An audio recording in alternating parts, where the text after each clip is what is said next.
What's up, everybody, and welcome to the Press X Podcast, episode Nintendo 64. I don't get it. I see what you did there. At least somebody figured it out. Your weekly podcast for gaming news and opinions coming at you each and every Monday at noon Eastern. I am Kevin McManus. With me, Kellen Williard. Yeah. And Nick Hassell. Hi. So a little bit of housekeeping before we get into our whole thing. We did a reaction video to the Justice League trailer, so you can check that out. Hopefully it's a little more positive than the Wonder Woman one. We will see. I'm not talking about the reaction. I'm talking about the reaction to the reaction. The other reaction. Yeah. That's more. So we'll see how that goes. We all thoroughly enjoyed it, though. Yeah, this is the second time we did it. Yeah. We're working on it. We're going to start somewhere.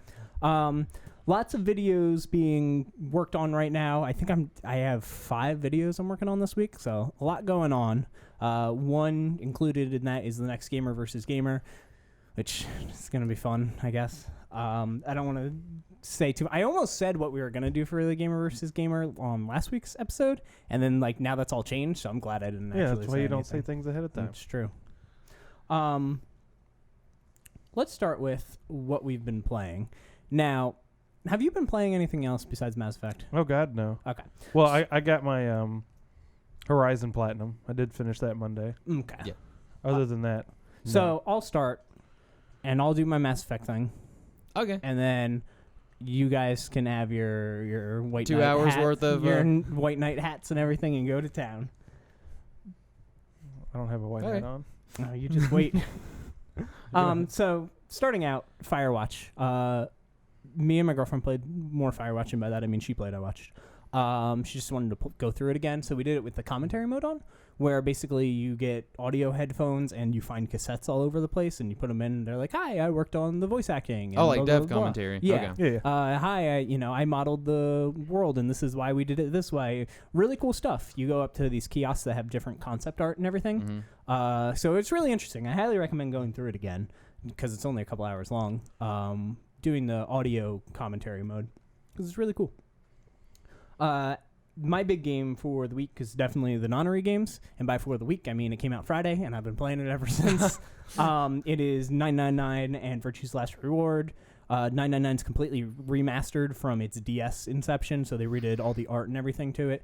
I don't know. I didn't play it on the DS, so I don't know exactly what's different. I've heard that there's not voice acting on the DS one, but I'm not sure if that's true. Makes sense. Either way, this one has voice acting and there's little animations and stuff. Really like this game. I can already say confidently it's better than Zero Time Dilemma, the third one. Yeah. I think it's going to fall a little bit short of the second one, but that's not bad company to be in because I love that game. I like all of them, but I really like the second one, and I'm really liking this one. My only complaint, if there is one, is that the puzzles are a little too simple, as opposed to 2 where I felt like they were like just right, and then 3 where they gave you too much control. So in this one, basically it's set scenes. So if they want you to see something, they can kind of make it obvious. They can draw your eyes to it. Yeah. Whereas in 2, they also did that. I think they just got better at it. But in 3, it's a full 3D environment, and you can look up and down and anywhere. So it's very hard to find little things that they hid somewhere. You could just be like, I didn't even see that because it's dark and it was up on the ceiling. Like, you could just miss things easily. So anyway, quick summary of that I talk about all the time, but half visual novel, half puzzle game. There are escape rooms. You're locked in a room. You got to find everything to get out and unlock the door. Real fun puzzles. And then the story is really interesting. You need to figure out why you're locked in there, who's doing it. They basically are like, hey, one of the people locked in with you is set this whole thing up. Why did they do it? How did they do it? All that stuff. Sounds familiar. Real good. Real good. Other than that, I played a little Mass Effect Andromeda, so I'm just going to do my little piece on it, and then you guys can go to town. I played it on PS4, which is incredibly important, apparently, for this conversation. Yes. Correct. Because it is god-awful on PS4. Mm-hmm. Basically, you can turn it on for 2 minutes, and you'll at least notice something distracting. Whether it be the pop-in or your character's eyeballs just roll back. Or my favorite was I was having a conversation with someone and their head just exorcised and turned around. Yeah. And I was like, well, that was pretty cool. That's awesome. So the conversations became quite funny, and I almost stopped paying attention to what was going on because I was just like, this is like just distractingly awful. Distracting? What's happening? It became more of sketch comedy. To yeah, you than, it was pretty. That's funny. awesome. As far as like I fell through the map at one point. Yeah. My left analog stick stopped working after I fell through the map. It just stopped, so I had to went away. I had to close out of the game, like just bugs and stuff.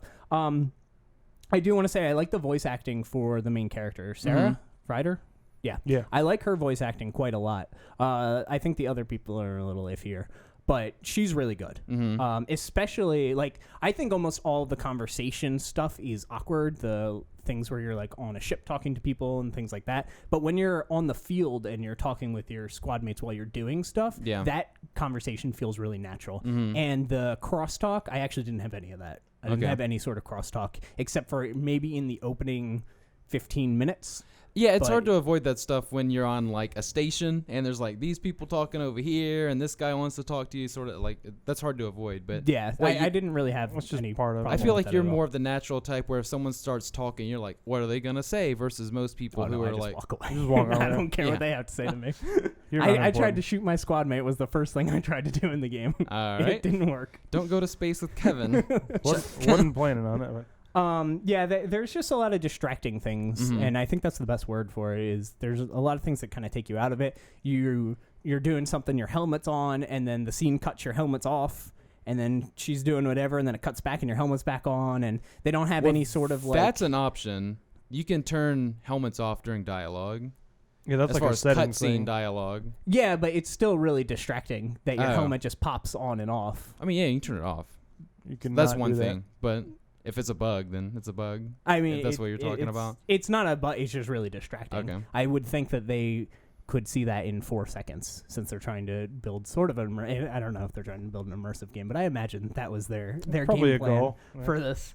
So my, I guess, takeaway from it, as far as the gameplay goes, it felt actually a lot more like Mass Effect 1 than I thought it was going to, which I didn't mind. It was fine. I think that the shooting is a little stiff, but that's just because I don't play it like a cover shooter like you're kind of supposed to. I just run up to things and shoot them, and it makes it a little awkward, mostly because I think when your gun's out, the camera feels too close to me. Yeah, it pulls the camera in. Like it's very close to you, and I'm like, it's almost like you're this guy? riding on the person's back, just kind of like looking over their shoulder. Yeah, it does actually. It's a little feel more like in third person. I like it when the gun's away though, and you can the jetting around and everything's actually really fun. That camera's a lot better, yeah.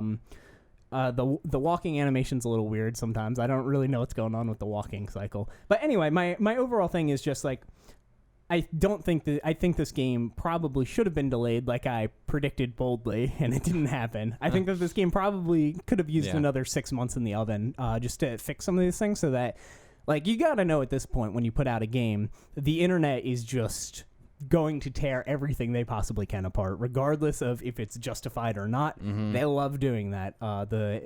The amount of Twitter things I've seen on the game are just... One of them was actually really funny. I guess it was like one of the banging scenes in the game or something, and the characters' clothes kept, like, their suit of armor kept popping on them and then off them. Keeps you on your toes. It was pretty good. But yeah, I just think that this game could have benefited from a little bit more time. I know that they're going to be patching it as they go, and they're going to be adding DLC and supporting the game, and I just kind of feel like the complete edition, which they did for Mass Effect 3, I don't know if they did it for 2 as well. I don't know if they did it for 1. But either way, they typically, if they have a lot of DLC for a game, will put out like a complete edition with everything on it. I feel like unless you're a Mass Effect fan, and then you already have it, you should probably wait for the complete edition, especially when you can buy so many good games this year. I feel like this is one that you can kind of skip over unless you either buy every game, which is then you're going to get it, or you're a Mass Effect fan, which then you already have it. You have it. It doesn't matter. But anyway. So don't skip it and forget it. Just wait on it is what you're saying. I would definitely say wait and see their patches. See, make sure that they fix it all first. Yeah. But I have no doubt, it's EA.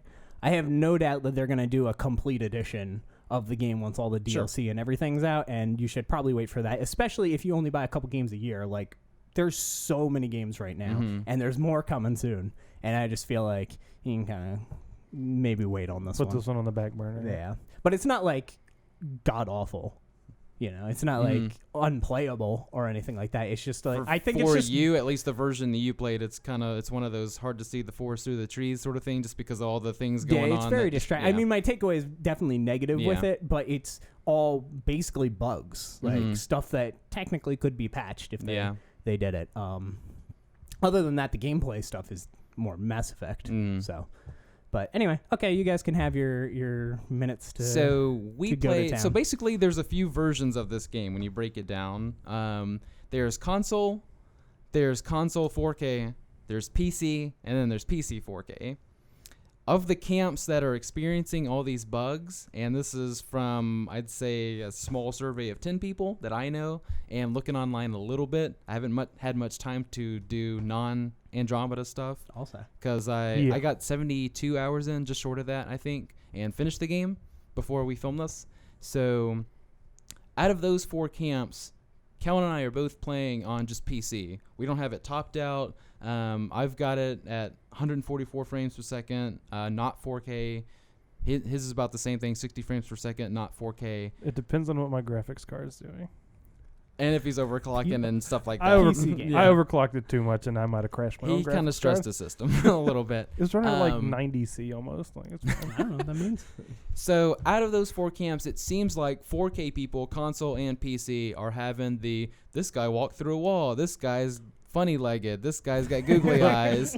They walk like a praying mantis. It's hilarious. I haven't seen that one. And the basic console versions, which I played the 10-hour trial of on Xbox because I wasn't really sure what I was going to end up playing it on, I noticed it was still, hit or miss. It was probably the nicest way of saying it. And that was just the trial. That wasn't the full game. So I don't know if there's any difference there. We played, apparently, the 1 out of the 4 versions that don't have these bugs. Yeah. In 72 hours of gaming out of 6 straight days, 5, actually a little over 5 to make myself sound a little worse. Out of that 72 hours, That's me impressive. personally, I had 1 crash and 2 back-to-back instances of my sound going out. Other than that, nothing. Not people bouncing through walls, not conversations with random NPCs flying you didn't around. have the graphical glitches. None. That's so strange. No googly eyes, no nothing. The whole game was googly Yeah, eyes. and we're used to Mass Effect 1 where it was real bad. That was a terrible PC port. That's the thing about that game is that if it came out again today with, these people reviewing it, and especially right off the heels of Zelda with its, problems that got it a 10 out of 10, it would be viewed differently than the mid 80s or high 80s, I think, mark that it got. So performance is a little bit more important these days, and I think it would have got hammered down just as bad as Andromeda. See, I disagree. When I was playing Andromeda, I actually thought about Mass Effect 1 a lot, way more than 2 and 3. Yeah. And I actually think if Mass Effect 1 came out as a remaster with brand new textures. Oh, sure, with all that, yeah. Just if it got an update. all you need is brand new textures and... I mean, I guess there's probably some control things that you need to tweak just because that's stuff that you don't notice, and then you go back and play it, and you're like, yeah, this doesn't feel right. Like, there's dead space on my controllers or whatever. I actually think if you showed them to somebody, they may not know which one came first, honestly. Yeah, I could see that. So, as far as performance goes, our discussion about it's going to seem a little off to some people. I would say your game worked. out of 100, like the pool of people that got Andromeda right now, 100% of that, like if you're considering the entire pool, I'd say maybe 25%, maybe. That sounds like a big number. Are playing just PC, not top end, high end 4K PC, like console, PS Pro, basically. So maybe 20%, I guess. Maybe. PC is usually significantly lower than everything else. Yeah. Sales-wise. People pirate it, and then that's the actual problem. So that right off the bat is going to sound a lot different from yours for the most part, and probably what people that are watching this are going to experience. Or play. If you've played it, let us know how your experience was. And let us know what you're playing on, because this is interesting to me to see, curious, what people are having problems with. But besides that, controls, to me, mouse keyboard, it seems like it was perfectly made for mouse and keyboard. So that might be another strike against console. You actually played it with mouse and keyboard? Mm-hmm. Yeah. Oh, that sounds awful. I've played all the Mass Effects with mouse and keyboard. Oh, yeah, it feels tailor-made, like pretty much it runs down. great on mouse and keyboard. Yeah, there's some menu, like sort of like how Zelda, if you're switching between combat styles or weapons in Zelda, there's a system in Andromeda where you're switching between profiles or like power like sets. palettes. Yeah, of how you want to play. If you do that on consoles, you have to pause and go to a sub menu, blah blah blah. It takes 10 seconds maybe if you're used to it. On PC, Used to power. on PC, it's just an it. F key. So that's just a small difference, but stuff like that, it feels more tailor made for mouse and keyboard. So controls are fine to me. Yeah. And like you said about the jetpack, welcome addition. At first, I was kind of scratching my head about it. I like the jetpack. I was like, I was surprised. This feels kind of this is weird weird. and platformy almost. Like I don't know how this is gonna work in my game because in Mass Effect games, you couldn't jump, you couldn't do anything. I mean, you could go over cover. Yeah. That was about it. Like, go down the ledge, go up the ledge. That's it. But now it's, you can do anything for the most part. You can dodge and jump. They and reminded me a lot of Recore. dash and all sorts of things.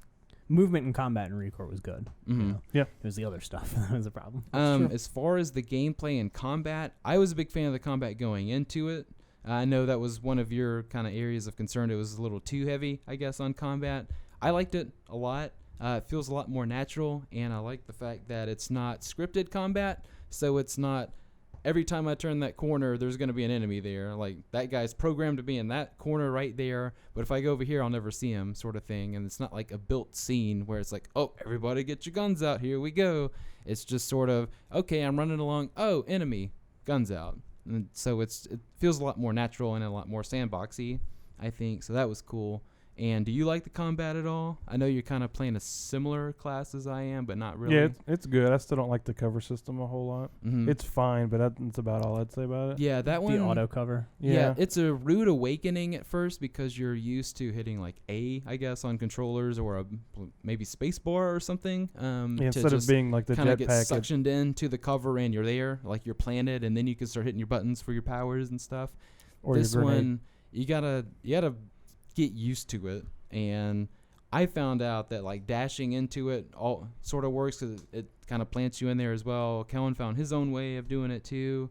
I just sprint into stuff and I stick to it. But yeah, for definitely the first couple hours, you're pretty awkward. You're like, oh, I'm gonna get in cover. Oh, I'm still peeking above. Oh God, what's happening? And then you kind of out there getting shot and lit up. So that was probably the hardest thing to get used to as far as the actual gameplay of it goes. But other than that, it still feels like Mass Effect. It's more Mass Effect. Every minute of the game feels like more Mass Effect for the most part. So that's good that it still kind of retains its identity, but it's way different. So it's sort of 50. It's not like a rehash, or it's like, oh, this is just like Mass Effect 1 all over again. Like when I went into the game, I was thinking, is this going to be the Force Awakens of Mass Effect? So that was a huge complaint. I don't know because I haven't done the story, but that was a huge complaint with the game is that it is just Mass Effect again. It's all the same races and everything except for the two that they add. The villain idea is the same idea of the first trilogy. Like people were saying it felt like a retread story-wise, and like I said, I didn't get very far, so I don't know if that's true at all. I also couldn't tell you the story of Mass Effect. Yeah. But do you not feel that way at all, or? It starts off that way, and I feel like that idea kind of came from an early impression. Mm-hmm. Maybe there's the people that played 60, 70, 80 plus hours, and they still feel the same way, but I think they start off parallel, and then they just go opposite directions. I mean, in this game, yes, there's machines. Yes, there's a very uptight prick kind of boss man who is just like shoving it down in your face. Hey, I'm way above you. You can't understand me. You know, you're puny. I'm magnificent, sort of thing. Like, that makes sense. And then they split off big time. So obviously, I'm not going to get into that because that's very deep into the game. But I think it makes sense because it starts off that way, and it's like, okay, I've kind of felt this before, and I think there's just like that sprinkling of, hey, this is Mass Effect to kind of keep you hooked. They don't want to alienate people. Yeah, so they didn't want another rude awakening, I guess, with just like, whoa, this is completely different, because that would shut off a lot of their fan base instantly. But yeah, I think there are enough similarities to keep people who are like veterans of the trilogy, and so they'll be like, okay, I feel kind of familiar, okay, where's this going, sort of thing. But when it splits off, that's when it's like, okay, this is new. So yeah, there's kind of that Force Awakens thing where it's like, is this really different from A New Hope? But it didn't feel fan servicey though. I do want to put that. It didn't feel like I was playing a fan service version of Mass Effect. Whereas I do feel like the Force Awakens was very much, hey, yeah. Remember this guy? There are very few moments where it's just like, if you played the trilogy, you'd know what this was. But I mean, even they explain it there. So this is very much I can come into this brand new sort of thing. You don't have to go back and buy the $5 games now. Not even. I almost bought one except of them. Except the for DLC is still like $40 for some stupid reason. But yeah. Other than that, narrative and plot, I know he hasn't gotten anywhere. He's about a quarter into the game, I'd say. I don't know what your actual percentage is. I think my actual percentage is like, I hadn't looked since I did the last. Yeah, you can only see it in the save menu, but like 19% or something. I don't know. So he's not too far. I really like the narrative. I'm going through it a second time now, hopefully, before Persona 5 comes out. We'll see. Apparently you can do it. This game's allegedly. Well, I'm not taking any more weeks off work. Oh, that's true. That's fair. I forgot about that. I hope I get it done once. The thing about this game, I mean, I'm not even going to come close to comparing it to the original trilogy, at least for like another year. But the thing about this game is that it's as long or longer than 1 through 3 combined. So it's sort of weird because you're just like, well, is this game good compared to the old games? And it's like, well, you're kind of playing more in this game than you did. Like, you see more of this one character than you did the male or female that you made in 1 through 3. So it's kind of hard to compare that when you have so much exposure here and story and dialogue and things happening versus 3 20-hour chunks of an RPG. So that's a little weird to compare that. And it feels really long. Because, I mean, sandbox, the normal type of sandbox thing, you complete a world, you go to a new one, you're dropped in a new world, and it's just like, here's the map, here's everything you got to do, and you're like, oh. So if you're into the game, that's cool because you're like, whole new set of challenges, but if you're... For me, you go, time to shut this off. Yeah. So... Non-Ori game showed up in the mail? Let's play that. That's fair. So it's a really long game compared to the other ones, for sure. I think the design's cool. I was talking to Kellen about the HUD. It's really cool that there's not a mini map. It's cool that the screen isn't clogged up and just like full of stuff. You can actually see the big, beautiful, bright worlds or whatever you're on. And the only real thing on the HUD is like a ticker up top that shows you kind of where the objective is, like a compass, I guess, sort of idea. I mean, it is. And if there's enemies and stuff like that. So it's very non-obtrusive, I guess, and it's sort of out of the way, and it feels like you're seeing things happen, sort of like Horizon, where it's not just like all over the screen and cluttered. I'm not a giant fan of the compass thing because I always walk past what I need to get, and then it's like behind you and stuff. But I do like that when somebody tells you to do something or you get like a whatever, you can hold down a button and then it shows where that It'll is. track that one. I thought that was cool. Yeah, that's what I said to him, is that it's very Kevin-proof in that sort of regard. On the keyboard, you can hit a button. It'll tell you the distance to your objective. Oh, really? So you know if you need to hop in the vehicle or if you can walk by foot. Yeah, so I'll ping it every now and then. Be like, 100 meters, I can get there. It's not like No Man's Sky when you first got it, and it's like, oh, this is a 20-minute walk away. Done with this game. Did you use the scanner at all? Yes. Did you like it at all, or is it just it's kind of like tacked on? Hey, this is what you're supposed to scan. You should scan it. Oh, okay. Liked it too. It's cool because some games, I mean, there's games like Dragon Age Inquisition where you hit a button and it pings, and it's literally like a sonar type of thing where it's like ping. Okay, it's 20 feet away. Ping. Oh, I just passed it. Ping. So it's at least with this, it's constant. You can see it. Oh, that's the thing I need to hit. It's bright orange. There it is. So that's cool that it's not as annoying, I guess, but I thought it was an interesting addition to the game as far as whatever system you want to use to make it seem like you're looking at something other than it just saying press X down at the bottom for this item. So I thought that was cool. Last thing I wanted to talk about was the sound. Now that I've finished the game, I can definitely say this is the best sounding game I've ever played. Best just sound design. As far sound design. You don't mean like soundtrack. Soundtrack is up there, but I mean that's a whole that's a whole nother beast. Because I was gonna say I once again not super far, but I still remember songs from the original trilogy. Like you said, the map music. Love the map music. Yeah, very good. This one I haven't. It's way more ambient. Less interface. Definitely is a new guy too, instead of the guy that was on the first 3 for the most part. But the cool thing about it, the vehicle sounds great. The big nasty machines sound great. The guns sound great. You can hear people's, like, it seems like they're wearing like leather armor. You can hear it kind of scrunching when they're turning and talking to you or stuff like that. I play with headphones on. Snap. Yeah, their vertebrae. Or for Kevin and their head spins around. And we're playing both with headphones on, so it's like you're getting every bit of it. So I do like my headphones. Sound design is 20 out of 10. It's amazing. It's literally the best sound I've ever heard. And yeah, soundtrack helps with that.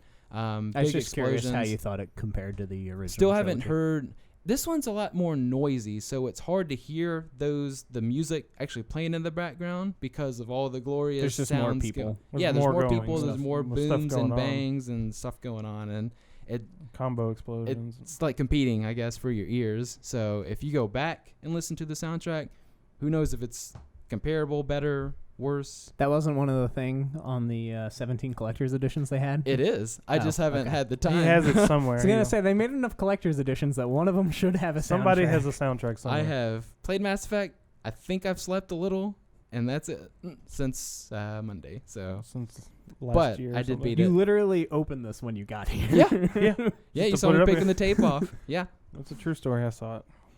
So yeah, definitely happy that I took the week to play it, because I don't think in a regular go to work, come home, like I don't know if I could have got 72 hours between now and the big looming Persona 5. I don't know that it's physically possible. No, probably not. We need to decide what we're going to do when Persona 5 comes out. Like, I'm not coming over here. Well, that problem and the problem of just like that's all we're going to want to talk. Like that's going to be a game that all three of us are so into. I don't know if we should just be like, this is a Persona episode or what. We've done that before. We've done that before, yeah. We have. So yeah, to wrap that all up, the version that we played, the one that's not buggy every 10 seconds and making you want to beat your head against the wall, phenomenal game. I think you like it. I don't know. I'll let you speak to that. Yeah, it's fine. Really love it. And obviously the version you got, and most people, I would imagine, probably 80%. Probably upset. It sounds like it warrants the 7 out of 10, 7.2 out of 10, whatever it's getting across the board from a lot of people. 6.8, I think, from GameStop, or 68 out of 100 from GameSpot. I checked like the main sites that I do, so it's like Destructoid, GameSpot, IGN, all of them. IGN's was the highest. It was a 7.7. Okay. And that was the highest one. And then the other ones were 6.5s and 6s. Mm-hmm. So it sounds like these performance issues, which are a little worse than some of the other games that are coming out as far as just frame rate issues or whatever going on, or maybe this doesn't work for PC, but it works for every other platform. It does sound like it warrants that, but I wish that these people got the version that we got. I don't know if we won the lottery or what, but ours is fine. We won something. And I had no problems whatsoever other than one crash and 2 little sound issues, which I fixed right away. But yeah, I don't know where it compares, but it's high up there compared to some of the other games in the series. You don't... I know it's hard to say, but Yeah, I feel like I get excited when I play games, and then I'm like, oh, this is great, and I have to actually look back on them and everything. Oh my gosh, I have another game I need to talk about. I'm an idiot. But anyway. That's not new. I agree with most of that. So you need to kind of have time to let it sink in, but just knee-jerk reaction. Did you like it better than 3? Yes. Okay. That's all I wanted to know. For one very solid reason. Already like it better than 3. I'm here and I'm happy, so I obviously like it more than 3. And I just finished it this morning, so. Fair enough. Is that all we got on Mass Effect, or is there more you want to say? I would say it sounds like, I mean, there's not like, this will be back in, Mass Effect Andromeda 2 or whatever they want to call it. There's no clear sign that they're going to make this the starting point of another trilogy. They could just be doing the Inquisition thing where it's just like, here's another game, here's another game, here's another game. They all piece together. I hope they continue with this because it seems like a nice, I don't want to say reboot, because they're like way over here, whereas the trilogy was way over here, sort of thing.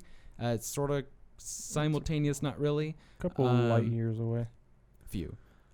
Handful. But I hope they continue with it because it was a nice start to what feels Yeah, like a franchise. They will. It's EA. Yeah. I'm sure they will. They Yeah. absolutely built it in mind. With Yeah. talking to them. Like, And you're I making hope more than one. They left that option open. I hope they're at least picking out the good bits, like, hey, when this game works, blah blah blah. You know, when it runs, it's these good. characters are cool, blah blah blah, and stuff like that. But if they can just tighten up some of the other stuff, put out a Game of the Year edition next year I with think we will get that. 2 or 3 DLC and free stuff. Keep the heads from spinning around. You know. Yeah. Leave that in. I liked that. I didn't have a single bug with the game. It's great. Yeah, that's crazy. All right, so I'm gonna just hijack this and change it into my game. So I played Gravity Rush 2, I'm sorry. Arc of Time. We almost made it. Raven's Choice. And so the reason I'm writing something about it for another video, and that's why I kind of forgot that was Left it. But yeah, it was really good. It was a little bit shorter than I thought it would be. It was like 4 hours. It's a free DLC. You beat it like you can 2 or just 3 go to- times, didn't you? I beat it twice. Yeah. I went through and beat it, and then the trophies to it are I 100%ed it with the trophies, but the trophies are those annoying trophies where they're like, do this without getting hit, and then this one's yeah. like, make sure you trigger this before you do this. Like the trophies kind of sucked, and they were Sounds like it. Yeah. sort of spoilery, Yeah. and I didn't know that until I got like halfway through it. And then I started making a save before each chapter because there's no chapter select, at least that I saw. There is in the main game, so I was confused why I couldn't find it. But This is an odd feature to leave out. so I just played it again and made a save between at the start of each chapter, and then I loaded up each one, and I was like, all right, what's the thing I have to do in this one? Collect all these, okay. And then I loaded up the next one. It's like, what's this? Oh, I got to keep this guy distracted the whole time I do this. Okay, I'll do that. But yeah, as far as the gameplay goes, it's interesting. It does exactly what I wanted to do, which is tells Raven's story between Gravity Rush 1 and 2, like what the heck was happening. There's some Easter eggs in there that are really cool that I don't want to spoil. And it was I will say that story-wise, it was a risky thing to do, what they did with their story. And I'm interested to see more. I've looked online what people think about it, but I'm interested to see if they do another DLC now and talk about some other stuff, or if that's it, or Risky as in like polarizing? Probably. Okay. I don't know. I haven't seen people. I know it's like people like it, Yeah. but I don't know if they like if you follow the story exactly and everything. There's a couple questions that come up, and I don't know if they're gonna make a DLC that explains those questions, okay. or if they're just gonna leave them open, Leave it or open. things like that. Yeah, since it takes place like after the first game, in between the second, I just don't really want to talk about it. But gameplay wise, yeah, it's you get to play as Raven. She's awesome, and something cool that doesn't happen too much in games. Since you're playing as Raven and not Cat in this one, Raven's like way stronger than Cat, so combat isn't actually an issue at all in the game. You can just like bosses, you can just like take them out, and you feel real. Your god mode, Yeah. basically. So it's more about the story and everything going on, and they designed some cool enemies specifically for it. That Raven's kicks basically, whereas Cat kind of does like one strong kick, Raven does a bunch of little kicks. So the enemies have kind of a trail of weak spots, and you can kick each one of them real fast going down the line, which is fun to do. But yeah, it's just interesting playing as a super strong character in a story thing where strength. Basically, her strength won't solve the problem, is kind of the thing. So, anyway, thoroughly enjoyed it. It's free. Go check it out if you have the game. So, let's move on to the news. The news this week kind of sucks. Just straight up. A little bit. It's not great. There's like 2 interesting things, maybe 3. Just we're starting to get into the E3 leaks, Yeah. news stuff. But they're all leaks that I'm not too interested in. But let's just go down the line and start talking about stuff. First off, Bloodstained, which is Iga's game, the creator of Castlevania, Symphony of the Night. This is probably going to be the closest game to Symphony of the Night we've had since then. Yeah. Has been canceled for the Wii U. It's going to the Switch instead. If you kickstarted it, you'll get a thing that lets you pick a different version if you pick the Wii U, because that's not happening. Rest in peace, Wii U. Yeah, it's done for. Yeah. Like there is the YooKa Laylee hopped off of it. This hopped off of it. I think almost everything in production is just going to completely back away, which kind of I'm still mad about that. Yeah. But whatever, it is what it is. Not too much to talk about with it, but yeah, the Wii U's done for. It's Pretty dead. much dead, yeah. I mean, it was kind of dead already. I mean, it was, but yeah, I don't know. I'm sure there's little games and stuff that it's going to get, but I don't think it's going to get any Ports, sort of maybe. Yeah. big name things at all anymore. It's I probably think done, yeah. everybody's going to the Switch, so it's whatever. Pokemon Go, big fan of that. Basically, there was a new update. The APK was hacked, as it always happens. They always do an update, and they're like, oh, minor text fixes, and then they look at what's actually in the update, and it's like, well, there's new Pokemon here, or there, there's all this stuff. So I'm just real quick going to go over those.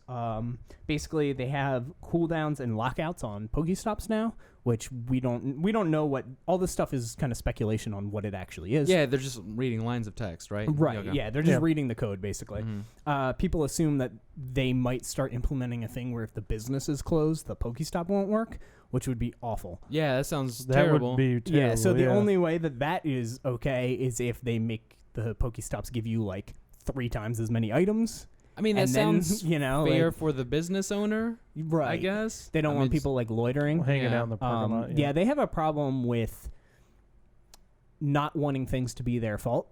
Like if there's loitering and stuff going on, and they're just like, "Oh, we're playing Pokemon," the person's like, "You leave. I hate this Pokemon thing, whatever it is." Yeah.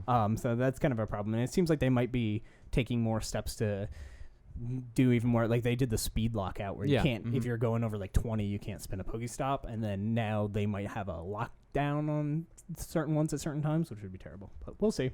Throwing grades, which I don't know what that means, but it seems like it's going to change the mechanics of throwing the ball, I guess, or maybe it'll rank you, literally grade you on your throws. Nice throw. Yeah, basically. Nickname blackouts. They're restructuring the gym soon, and I assume that nicknames are going to be much more easy to see, or however that's going to be. And they have like, basically, if you have an offensive nickname, they're going to do something about it. Oh, they didn't have like a censor or anything on it? No, some people's nicknames have been changed, and they'll change them just to random things if you have something like obviously offensive. But now it looks like they're going to start cracking down on that even more. It also might have to do with trading and naming your Pokemon something, Fair enough. That could be funny. It's possible. Shinies, which have actually been introduced into the game. They did a water event where there's tons of water Pokemon everywhere. Yeah. Lots of Magikarp, and there is a chance that you find a shiny Magikarp, and it evolves into the red Gyarados. Yep. Found one the other day. It was awesome. I used my Go Plus. I just hit the button. I was shopping. I got into the car and I looked. And I was like, "Oh, I got a shiny Pokemon! Cool." So yeah, that's the only shiny in the game that we know of right now. And there's like a 90% chance that when you catch it, it's a Ditto, which sucks. I feel so bad for people that thought they had a shiny and they get a Ditto. Still much better odds than getting one in the actual Pokemon game. So yes. I don't know. Way better. I heard it was 1 in 11,000. Still way better odds. Okay, yeah. That's what I heard. I don't know. I also don't care because I Go Plus it and it was awesome.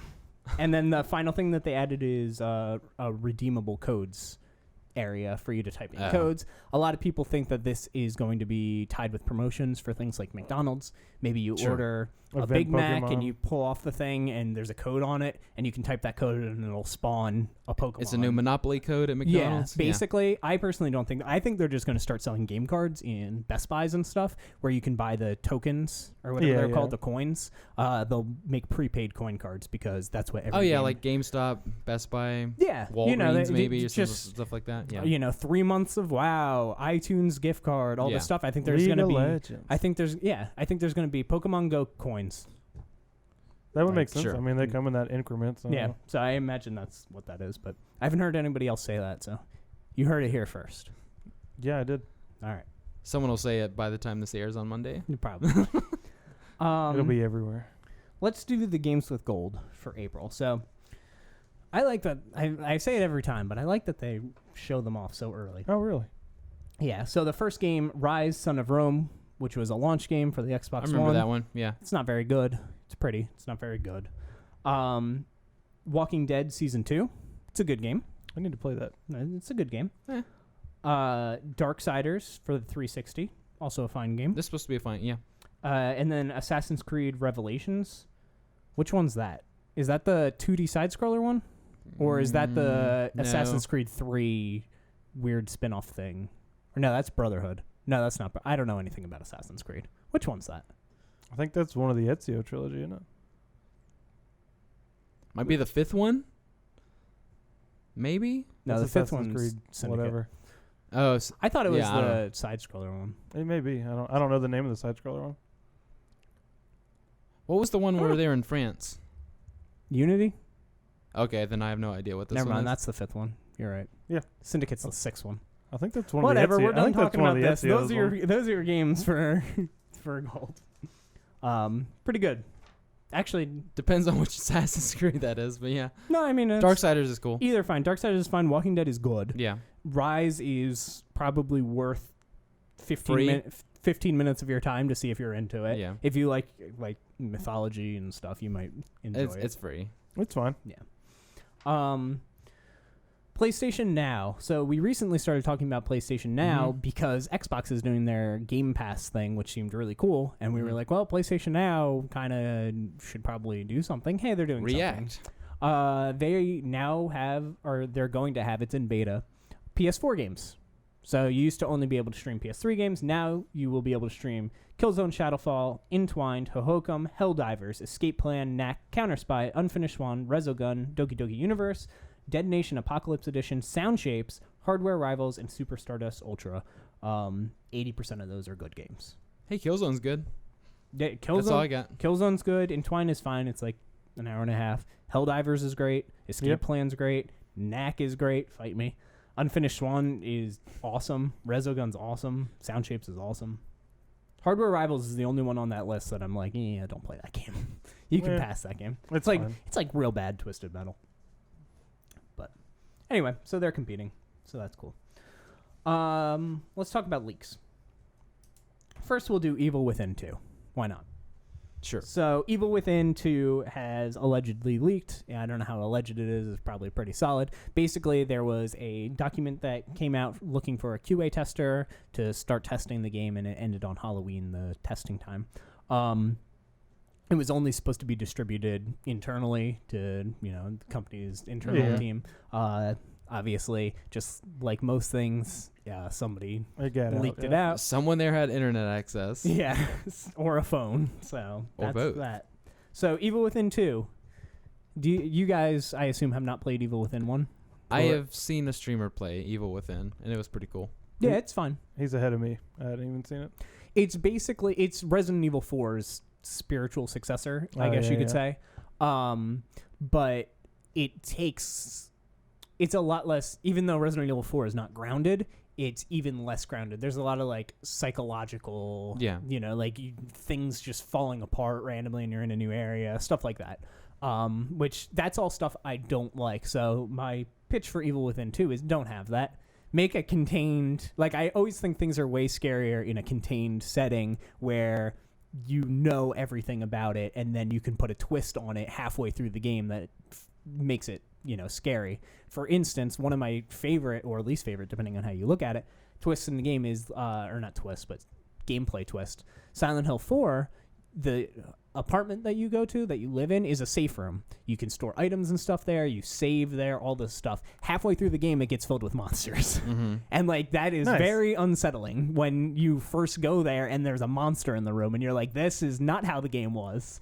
I always enjoy stuff like that. So you want stuff to make you comfortable and then... Yeah, I very much like the first, or I guess second area of Resident Evil 7. I'm going to keep bringing it up because I love that game. The house. You really get to know that house. I could completely draw that house. The first act one? For you. Basically, yeah. And you really feel like you know it, and then there's a twist that changes how the house works. I'm like, that's cool. So I would want something like that. Way more grounded, less teleporting to different places, I guess is the best way to put it. But when do we think we'll see it? Actually, I think we'll see it at E3. Oh, yeah, for sure. The reveal. Yeah. But when do we actually think the game will come out? 2018. You think it'll be next year? Next year, yeah. I think the game's a little way away. I don't know if that's a November game. I was thinking summerish. If they want a QA tester all the way up until Halloween, that was my... Unless, they could be literally QA testing the day one patch for the game, and it could come out, I don't know. Yeah, it would have to come out in November. I guess they wouldn't put it out in December. It could be one of those January, February things, but that's... I was going to say, that's risky putting a game like that out against unknown... Yeah, I don't think they November... do that. Yeah, November's lineup. Something, so... Yeah, literally unknown. I was talking about it earlier, we need to do an episode where we talk about what we think November is going to be, because we legitimately have no clue at all. I mean, unless if they were these guys, unless you see like Treyarch and Infinity Ward both go under, like in headlines, then maybe you can put out a game. Ooh, we can fill that gap. Yes, November's back. But I mean, other than that, like, you're not just gonna throw it out there blind because you're just gonna delay it. Yeah, twice. I'm curious if the Scorpio has anything to do with it. If Microsoft announces the Scorpio's coming in March or February or maybe the end of the year, I don't know, and they want it to be a launch title for that, I could see that happening because Bethesda and Microsoft are definitely close. Best friend. I feel like maybe Forever. also a lot of more people are jumping on this train of let's announce the game and not have it say 2019 right now and then get delayed till 2026. Like, let's announce it in May. Let's release it Whenever end of year. Same year. Yeah, I like that. I will say Evil Within came out, was it 2013, 2014, something? It was Ish. It was a while ago. Yeah. It's been couple enough years. time for them to have this done, I Yeah. guess is the point. Especially because it's the type of game where, there's not a lot of character interaction and stuff like that. You're kind of by yourself for a lot of the game. You don't have to, program that It's stuff. not a or sandbox RPG. Yeah. voice acting and things. That So too. I wouldn't be surprised if it was this year. If they were like, hey, it's coming out in November or October.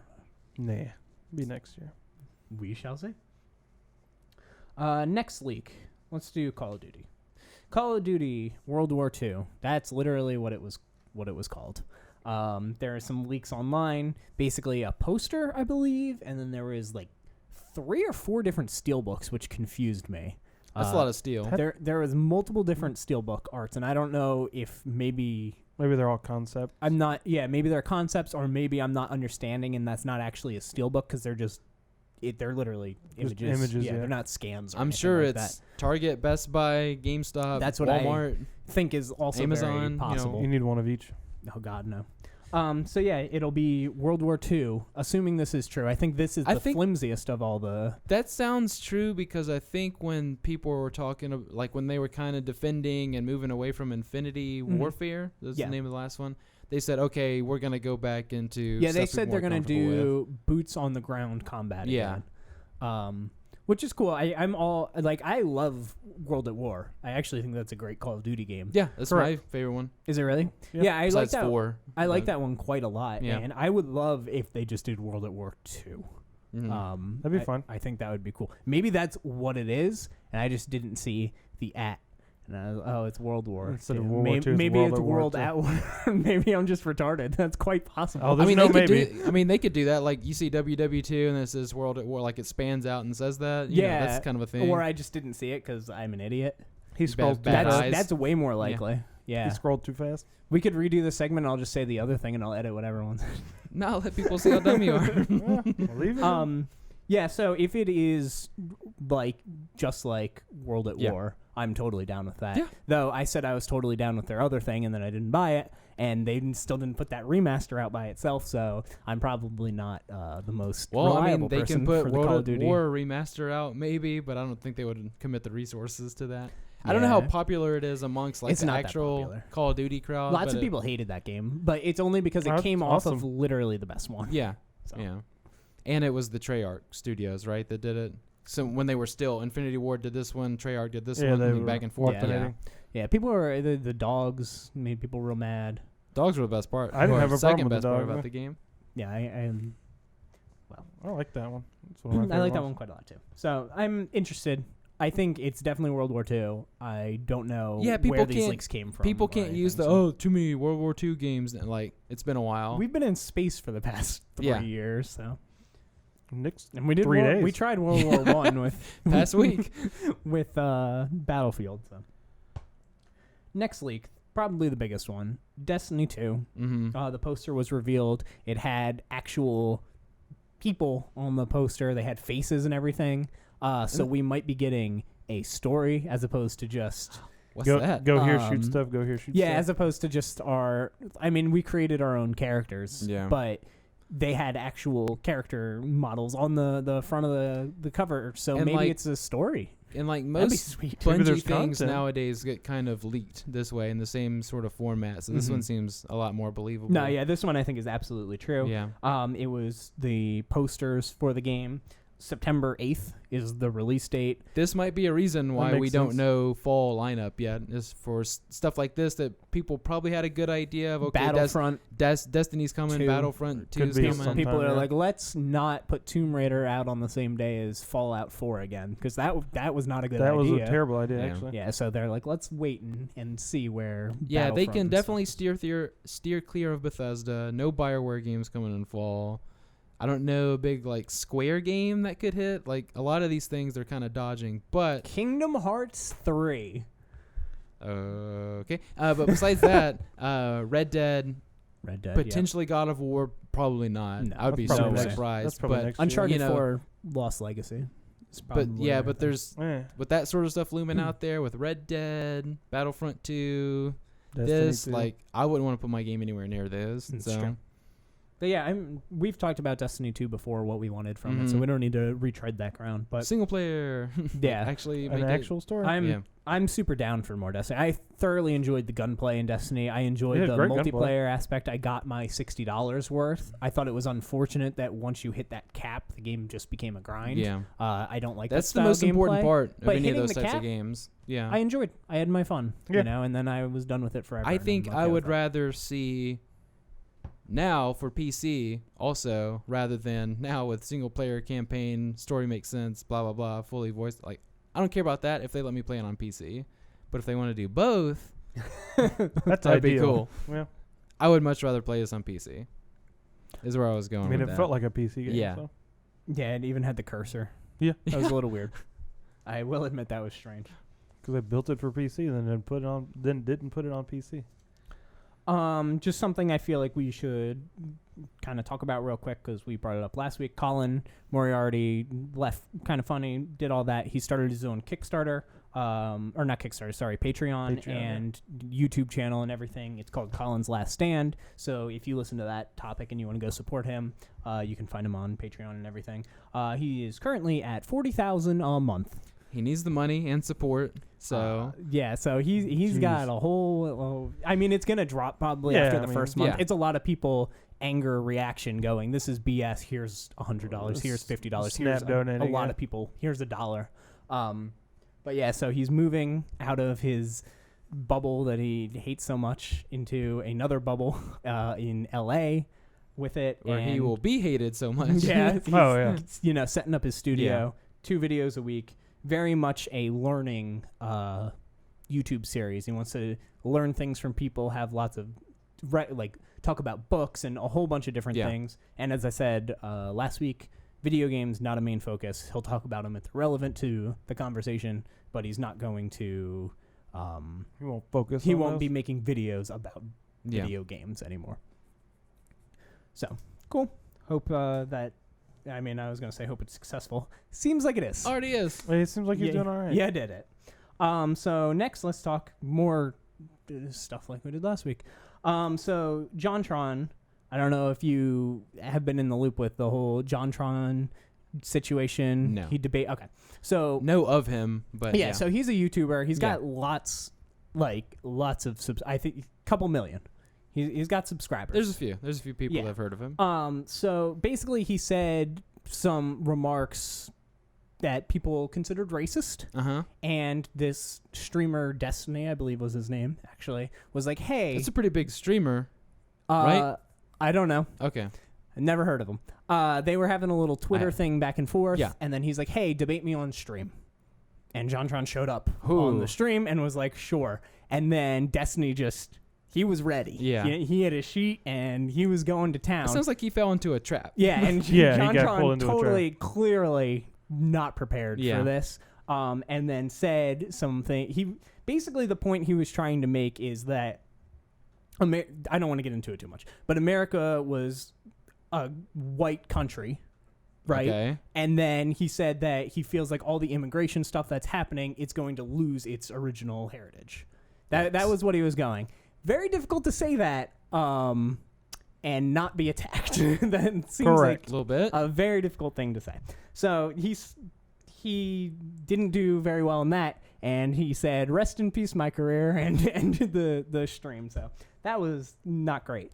Anyway, reason I'm bringing this up: YooKa Laylee, developers had Jon Tron in their game. They invited him last year or maybe a year ago to be in the game because Banjo-Kazooie is his favorite game series. Yeah. This is like the new Banjo-Kazooie, so he voiced some character in the game. I don't know. This week they announced, hey, he's not going to be in the game anymore. They basically said, actually not basically, I have the quote.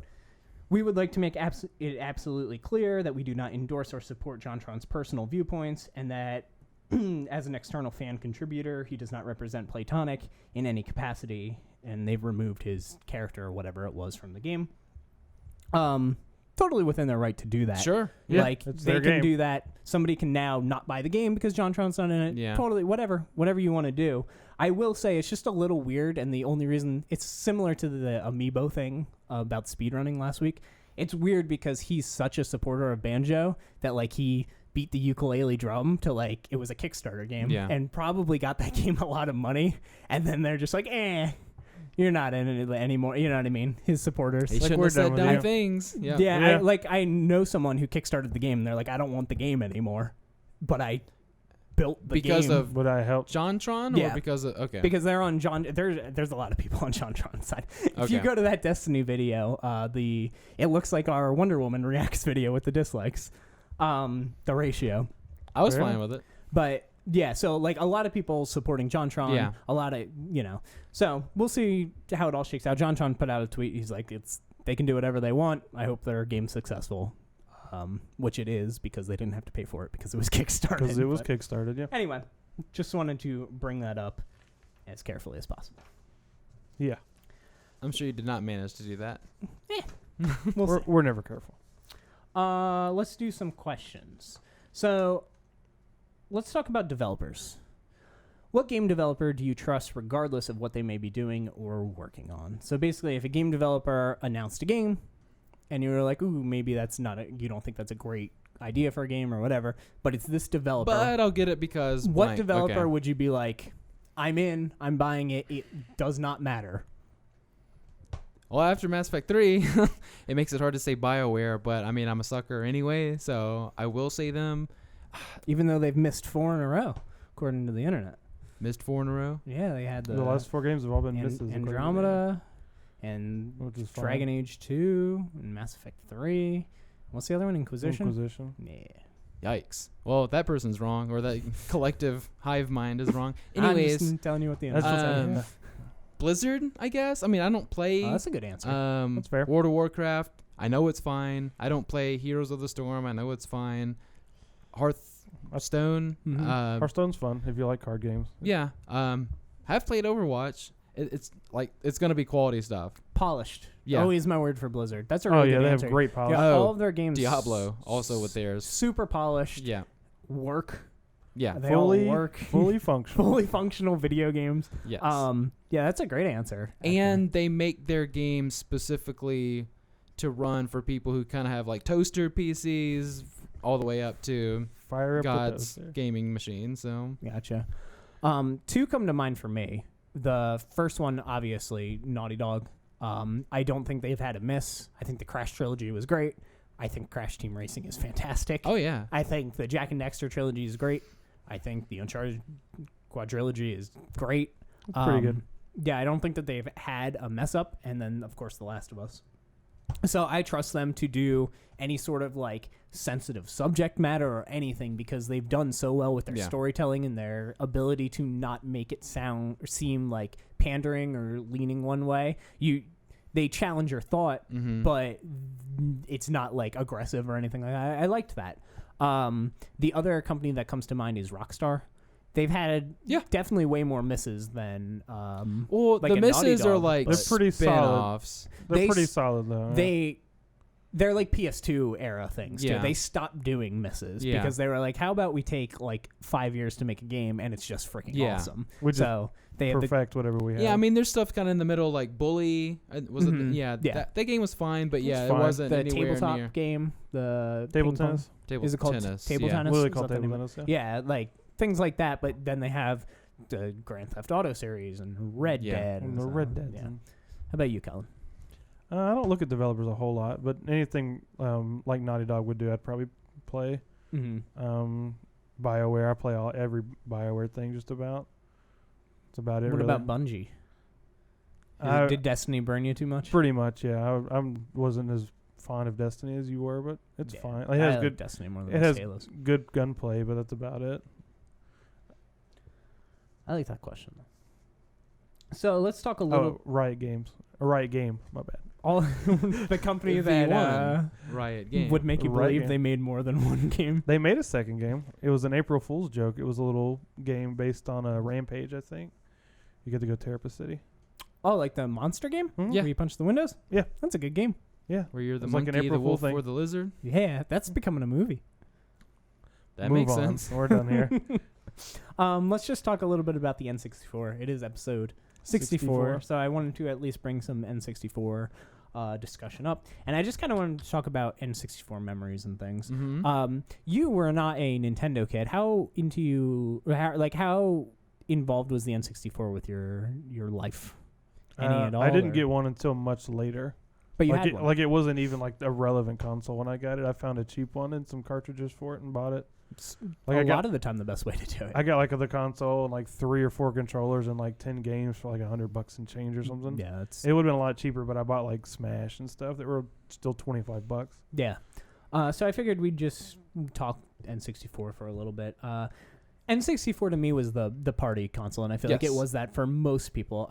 There's not too many single player experiences I remember on it. Like I love my Mario 64 and I love my Bomberman 64. And but I like Perfect Dark, which was single player, but it had a sweet multiplayer. Right. That's the difference between that and GoldenEye for me. GoldenEye single player was like, Mhm. I'd rather watch the movie.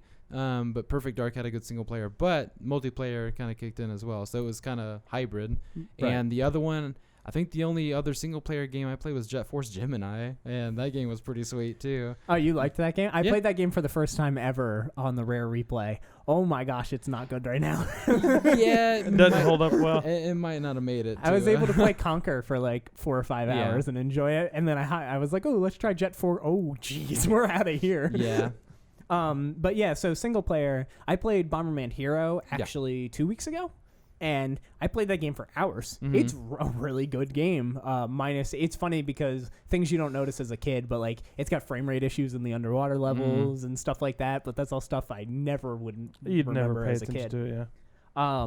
But yeah, that's about it for the single player. Then everything. Star Fox 64. Yeah, I don't like that game. It has some single play though. Yikes. It does have single I player, but liked I it. don't like Star Fox. I like Star 64. Fox. Star Fox is sweet. That's fine. It's better than the Wii U one.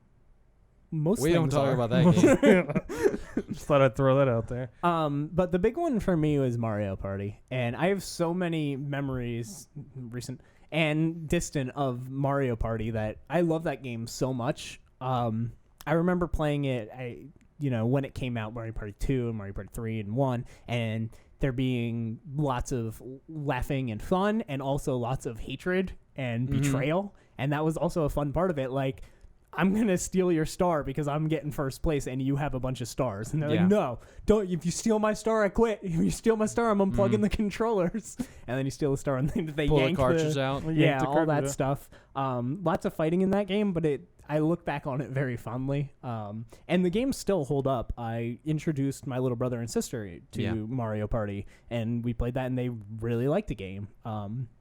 It's a fantastic game. Talking about Mario 64, I really liked similar to Zelda Breath of the Wild, the talking about things you found. Hey, you can jump through this window. It's an invisible window. You can jump through it and there's a star in there. Or if you look at the sky, when the light beams are coming down, you get teleported to it. Like all these little things. Yoshi's on the roof, things like that. I thoroughly enjoy all that. And then one thing I do want to say, and this is just an aside, I had a friend who used to borrow my games all the time, and whenever he'd give them back, they were always 100%ed.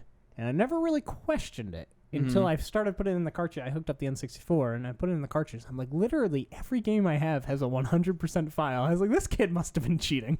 There's no way. He had some free time on his He hands. knew what he was doing. He's a professional. There's absolutely no way. But do you have any good multiplayer? Yeah, this was the party machine for me. I played it when it came out 4 years after. Basically, I forget what grade I was in. It was real young. I went to summer camp during, obviously, when most people were out of school. So to During the bridge, summer. yeah, to bridge that gap in the year, someone would just bring an N64, 4 controllers, whether it would be Ken Griffey's Home Run Derby or Slugfest, whatever it was called. Baseball, whether it be Mario Kart for hours, Mario Kart's a good one. Golden Eye, Smash Brothers. yeah, just it was literally, hey everybody, The let's game is go good. play. I can hardly ever remember like sitting in my room playing it by myself, other than Right. a couple of games that I mentioned. But yeah, it was literally, hey, 3 people come play, or we're not playing at all, sort of thing. And whether it was Mario Kart, getting all the way up until first place, getting crushed at the last corner, and then yelling at the guy and blah blah blah, whatever. Falling off Rainbow Road. Yeah, it was fun. Yeah.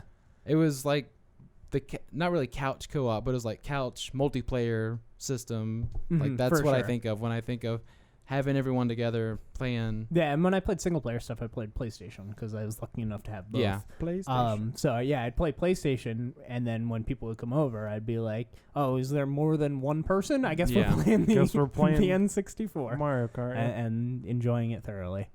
Do you have any fun multiplayer stuff or? That was the reason I bought one years later, was so we could play Smash Brothers and GoldenEye. Mhm. Pretty much the only reason I had Yeah, it. GoldenEye is such a fun memory. I didn't It's really just a blast. Yeah. have a great GoldenEye experience, It- unfortunately. Oh, th- I that did, that for was so sure. long ago. It was before I knew Nick even, so I played with Yeah. a bunch of different people. Mhm. Like I had a friend whose birthday was a couple days after mine. I'd just go to his house. That's what we did for his birthday. It was Yeah, I'm always upset that I kind of missed that train, the GoldenEye one. Like Yeah. I played it, but I didn't do the thing where I had 4 people over, or 3 people, I guess, playing GoldenEye and all. And you're pushing the guy saying, "Don't look at my screen. Yeah, don't look like at I, my." Oh, never, yeah. I never really had that. I had that you reach more over and smack the with controller. And you win. Agent Under Fire and Nightfire, the PS2 ones. Yeah, I can remember the big but- nasty CRT televisions where you're just like, "No, stop looking at my You screen." tape some cardboard to the thing. Never did Um, that. But yeah, like I said, when I went to these camps, or when I had people, like constant rotation of like in the teens, maybe 20 people that could just like go out and play, and yeah, I kind of know GoldenEye. So there usually be like 2 people who are like really good, Mhm. and then like, what's N64? And then What like does that someone who's stand just How do you around there. hold this thing? Who- Nobody yeah, knows. I don't have a third arm. Yeah, so I love that controller. It's awful. It's awesome. It's Nintendo's Best worst controller No. besides maybe No, it's I don't know. awesome. The It's a Virtual great Boy is controller. pretty bad. There's so many options. You need another hand to play it. All right. Let's move on to the releases. Gareth doing the write-ups, but with a twist. making us pay attention. Last week, we kind of came up with the idea, hey, what if one of these games was made up? Yeah. And then I talked to Gareth, and I'm like, hey, what if one of these games was made up? So there is legitimately a made-up game on this list. So we Mhm. will listen to all of them, and we will... Does he know which one it is? No. Like, is it No, marked? I haven't Okay. even looked on here. Yeah, so... So Garrett's just gonna laugh at us in like the No, I comments or have something. I have the answer. Oh. I haven't looked at it, though. You have it Okay. hidden away. I Is had it in a yeah, big envelope? No, it's in my email. I haven't opened the email yet, though. Ah, So we will listen to them all. We'll all pick, and then we'll look at the thing and see how wrong we were. Oh God. I guess I need to Pay attention. and Knock have a those way off? of writing down a note. Not get your little bit of sleep that you've needed all Oh week. yeah, that too. But no, it looks You know like what it's a sleep long is? list. So Yeah, it's almost 2 pages. Okay. March 28th. The Walking Dead Telltale series, A New Frontier, episode 3. That one. He's tricking us. It's The not really third coming out. episode of that's coming out. Has Been Heroes, PC, PS4, Xbone, Switch. Roguelike action strategy featuring a band of heroes charged with escorting the king's twin princesses to the Princess Academy. Difficulty increases as the world map expands with plenty of irreverent humor to keep you company. what was that one called? Has Been Heroes. Okay. Vikings, Wolves of Midgard, PC, Xbone, PS4.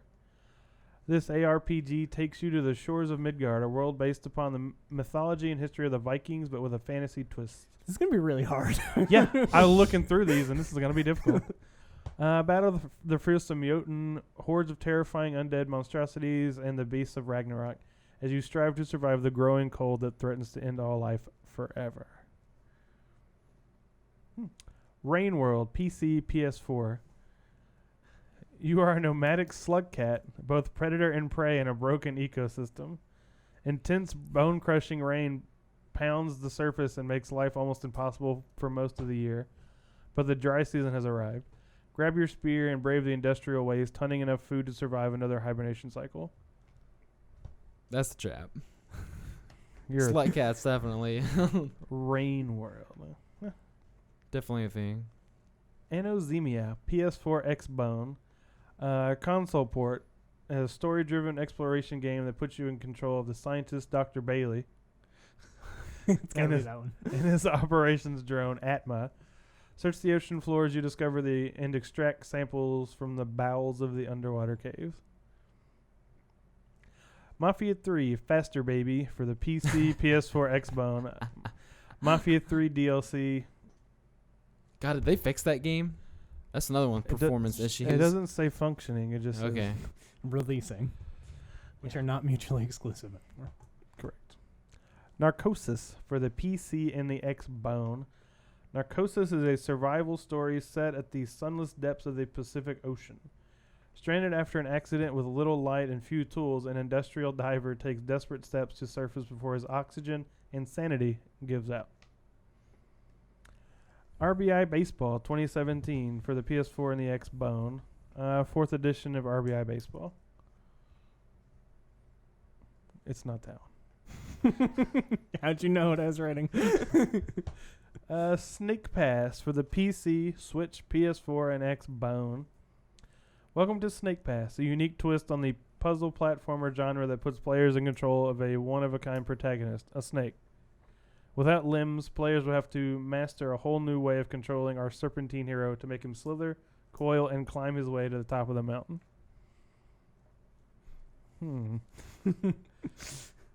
MLB The Show 17 for the PS4. It's not that one. It's not that one. Just The Show 17. It's baseball. Baseball simulator only on PlayStation. You throw things and swing at things. I got it last year. Really good game. Probably not getting it this year because it's in between Mass Effect and Persona. Yeah, that seems rough. Ouch. Sucks. Old Time Hockey for the PC and PS4. He would make up a hockey game if I know one thing about Gareth. If I know anything about Gareth, he's He knows British more and he about likes hockey hockey. than I could ever comprehend. So I'm surprised you knew what hockey was. I think I do. Old Time Hockey for the PC and PS4. Experience hockey the way it was meant to be played in this old school arcade style hockey game where blood on the ice is just another day at the rink. 70s afros, big mustaches, no helmets, dirty hits, bench clearing brawls, goalie fights, stick fights, ref abuse, and locker room language. That's old time hockey. Players in this league live by one simple rule: never look at the puck and just take the body. Timely hits are crucial in this dangerous sport where getting on fire is the difference between winning and losing. I hope that's real. I want to play that. That would suck to be on fire during a hockey Someone match. can just watch this and get a bunch of free game pitches. So that's pretty sweet. Or one. Well, every week, This is only 1 week, though. this podcast. Really? Read the next one. What if they're all fake? That's what I'm sitting here thinking. Except for the show. Salt and Sanctuary for the Vita. Do you know anything about this game? Yes. Yeah, it's like Dark Souls 2D, Yeah. and it's coming to the Vita. It's That's good. absolutely true. Yeah, I want it. Limited Run Games is doing a release of it. I'm totally going to get it whenever they announce a date for that. It's Yeah, good. that Worth comes it. out March 20th. Good. Worth it. Buy it. Nobody cares about this, but I guess I'll read it. Kingdom Hearts HD 1.5 plus 2.5 remix for the PS4. Why is there a math equation? Please in- read the description. What's not? Please read the description Why? because it's funny. Okay. Square Enix combines 6 Kingdom Hearts games into a single collection with that, all running at 60 frames per second. HD 1.5 remix includes Kingdom Hearts Final Mix, Kingdom Hearts Rechain of Memories, Kingdom Hearts 358 over 2 days. What the hell that is? HD remastered. 2.5 is Kingdom Hearts 2 Final Mix, Birth by Sleep, and Recoded. You said there was problems with the 60 frames thing. Yeah, they said that they are already doing the patch for it, and it'll Okay. be out before the game's out officially. Well, good for people that care. Because that would suck to play when it doesn't function. Well, yeah, the problem, there's only like 2 issues, but the problem is just like dodging and such. I don't know if certain enemies were programmed via frames, but there's things that are like borderline impossible to dodge now because they move faster than they should. Yeah. That makes sense if they're programmed by frame. Nightmares from the Deep 2, The Siren's Call for PS4. When Sarah Black, curator at the Caribbean Naval Museum, receives a mysterious package, she is unwittingly drawn into an ancient conflict. As she begins to remove an artifact from the package, assailants instantly descend on the museum and snatch it. In disbelief, Sarah realizes that yet again she is falling headfirst into a nightmare from the deep. Soon she finds herself on the shores of Kingsmouth, a forgotten fishing village with an incredible secret. A would-be messenger reveals the sad truth. He and the town's other denizens are gradually turning into ghoulish, mutated ocean creatures. And this curse was cast by none other than Mayor Murray and the old sea devil himself, Davy Jones. March 30th, we get Thimbleweed Park for the PC, Xbone, and mobile. Just after midnight, police discovered a body floating in the river outside of Thimbleweed Park.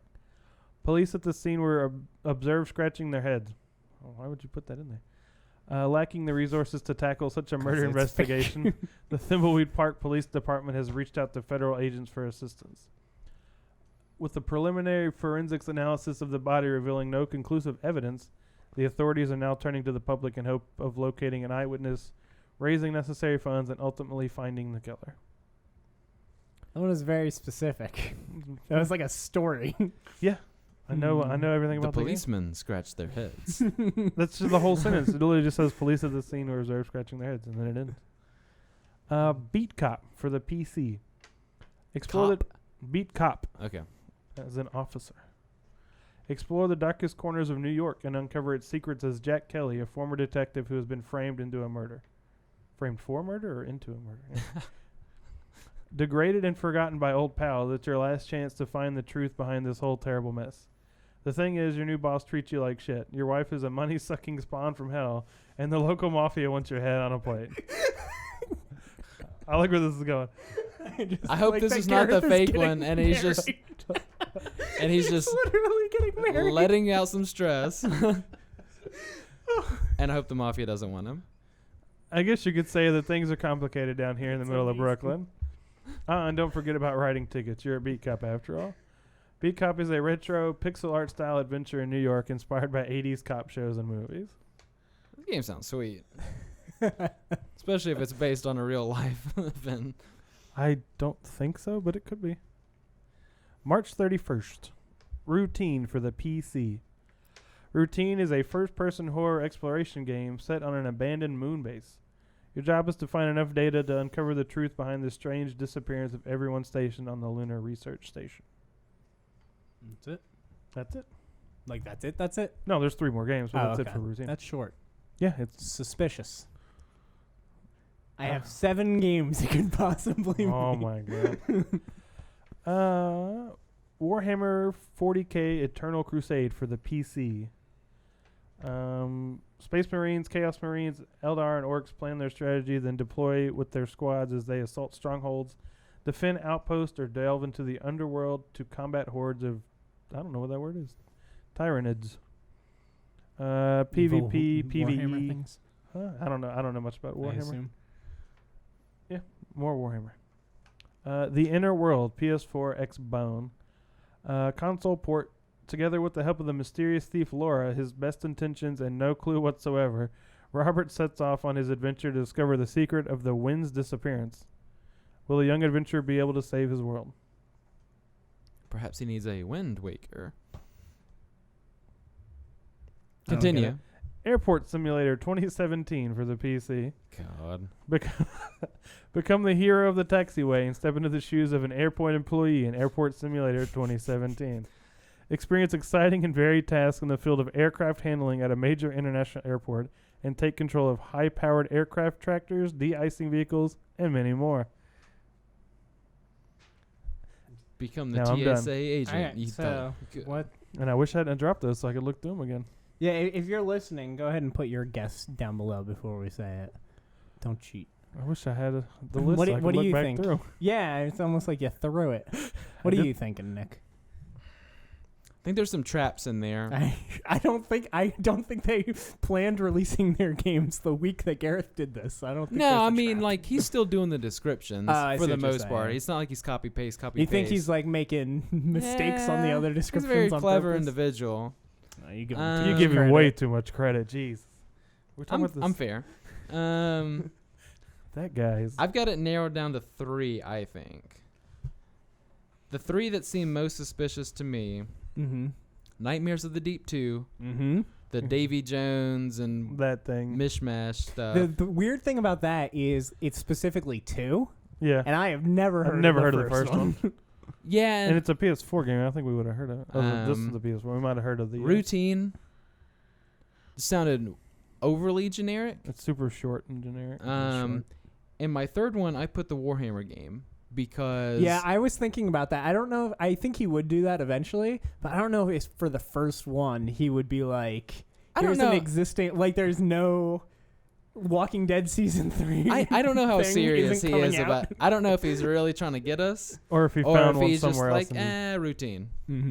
And like, I don't know if he's in like a lab concocting this stuff, and he's like, "Oh, I got the perfect one." Knowing or Gareth, maybe he's been working on Nightmares of the Deep too. Knowing he just Gareth. wants it to be. a So game. what do you think? What are you picking? I will say, I'll mark off Routine because I feel like that's a trap. Oh, okay. I'll say Nightmares of the Deep too. Okay, I won't pick that one then. Though I don't know. So the hockey one's super Man, the old school suspicious hockey to me, it just happens to not be a major hockey title. Like we don't see hockey very very often on It's these. usually just the EA hockey. game. So that one was suspicious, and the simulator Airport. thing. They do simulators for anything. That's true. Farming simulators been going on for years. I'm pretty sure there's a goat simulator game. Goat or Simulator's something. hilarious. Yeah, so those are the 2 that I think I'm most between.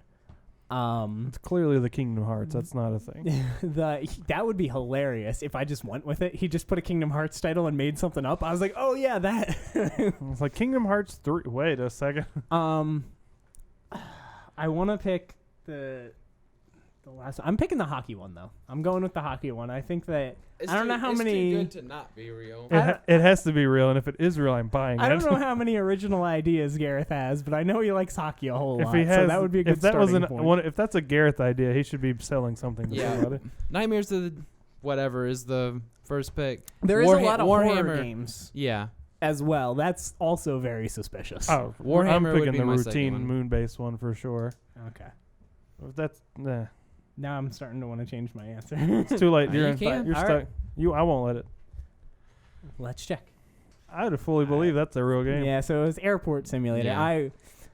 He did a good mix of like something that's already a thing, like the simulator I was game. just like, I hear about these simulator games because people make jokes about them all the time, and I was like, I have never heard of Airport Simulator. That's a weird one. Hey, people want to be pilots. Maybe they want to also work at the airport. So that was a good one. I'm actually gonna. You know what? I gotta make another column. Gareth won. Are you gonna send him the belt? Maybe I'll think about it. Keep it. Gareth won. The rest of us 0. Jeez. Well, that put was even put it at the end. Like you don't never pick the last one. Jeez. Well, that was good. I liked that. I'm thoroughly enjoying what that a idea. scumbag. I'm glad I thought of it. Yeah, I'm paying attention to Nightmares of the Deep too a lot more than I normally would be. That means that hockey game's real. Is that what you're gonna? I'm be very buying? excited. When now. he was making his guess, I looked it up and I was like, all right. God damn it. So let us know if you were able to guess the Airport Simulator down below. Be sure to like the video, share with your friends if you have some gaming friends. But thank you for being here, Kellen. Yeah. Thank you for being here, Nick. I'm ready for playthrough 2 of Mass Effect. I want to play this hockey game. Thank you guys for watching. We'll speak with you next time. No, really, I'm gonna probably look into this hockey You're game. just gonna go pre-order it right now? Just kidding. I've already started playthrough 2.